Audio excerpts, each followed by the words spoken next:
An overview of electromechanical coupling within the heart. The electromechanical coupling within the heart refers to changes of electrical activation which is triggered by mechanical contraction. The heart has its own internal pacemaker which allows it to generate action potentials. Specialized cells called autorhythmic cells are involved with initiating these action potentials. The action potential is initiated in the myocardial cell membrane.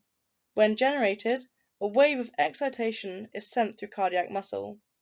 This wave of excitation causes electrical depolarization that will spread and enter into T tubules. This stimulates the muscle cells and causes the heart to contract. Eventually, the action potential will begin to level off and plateau. This creates a calcium gradient which causes voltage-gated L-type calcium ion channels to open. These are known as dihydropyridine receptors, and calcium will flow through these channels from extracellular fluid to the intercellular space.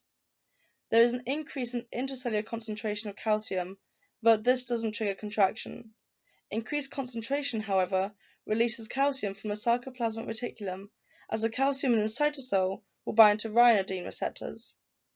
Calcium ions are 10,000 times more concentrated in the sarcoplasmic reticulum than in the extracellular fluid. This is enough to trigger contraction, and this process is known as calcium-induced calcium release. The calcium from the sarcoplasmic reticulum has a positive relationship with intercellular calcium concentration. Because as more calcium is released from the reticulum, the concentration of intracellular calcium ions is higher. The calcium ions will now bind to troponin C, which will allow for the binding of actin and myosin. Cross bridges are formed and broken, which causes tension and allow for contraction to occur.